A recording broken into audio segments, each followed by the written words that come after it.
Prime Minister Narendra Modi and United States President Joe Biden met on Monday at the 19th G20 Summit in Rio de Janeiro, Brazil, where the Indian leader expressed his pleasure at the meeting, calling it always a delight to engage with President Biden. Taking to social media platform X, PM Modi shared a brief post stating, "With poorest Joe Biden at G20 Summit in Rio de Janeiro, always a delight to meet him." The leaders' meeting comes as part of the ongoing summit where global leaders are discussing key issues impacting the world today. Prime Minister Modi arrived in Brazil for the second leg of his three-nation visit, which also includes stops in the United States and Argentina. India, as part of the G20 Troika, along with Brazil and South Africa, has been playing an active role in the summit's discussions.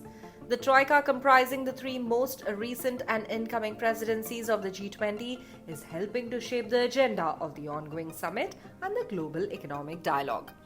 During his time at the G20 Summit, Prime Minister Modi is expected to present India's position on a range of critical global issues, including climate change, sustainable development, and economic recovery. Additionally, India will build on the outcomes of the G20 New Delhi Leaders Declaration and the Voice of the Global South Summits, which India hosted in the past 2 years.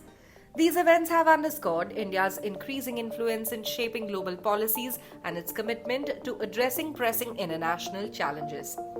In a related development, President Biden made a significant announcement during the closed-door sessions of the summit, pledging a record $4 billion contribution to the World Bank's International Development Association, that is the IDA fund. The IDA provides financial aid to the world's poorest countries, and this US pledge, which exceeds the previous commitment of $3.5 billion made in 2021, underscores Washington's commitment to addressing global poverty and fostering sustainable development worldwide. The announcement came as world leaders gathered in Rio de Janeiro to tackle key global issues ranging from climate change to economic inequalities. As discussions continue, the leaders of the world's largest economies are focused on forging cooperative solutions to tackle the challenges of the 21st century. Prime Minister Modi's meeting with President Biden highlights the continued warmth of India-US relationship, which has strengthened in recent years, marked by increased economic cooperation, strategic dialogues, and shared interests on global issues. As the G20 summit progresses, all eyes are on the outcomes of the discussions, which will have significant implications for global governance and international relations in the coming years.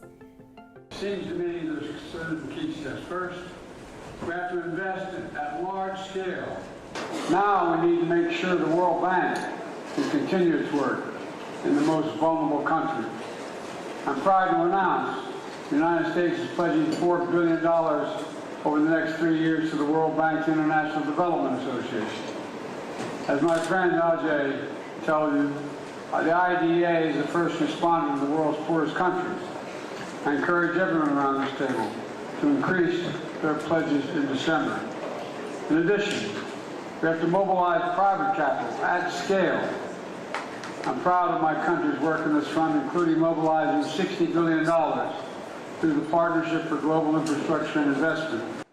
That partnership, the United States strongly supports Ukraine's sovereignty and territorial integrity. Everyone around this table, in my view, should as well. And by the way, Russia's brutal invasion of Ukraine led to the highest record food prices in all of history. In Gaza, as I've said before, Israel has the right to defend itself after the worst massacre of Jews since the Holocaust. But how it defends itself, even as Hamas cruelty hides among civilians, matters a great deal. The United States has led the world in humanitarian aid to Gaza. And we're going to keep pushing to accelerate a ceasefire deal that ensures Israel's security, but brings hostages home and ends the suffering of the Palestinian people and children.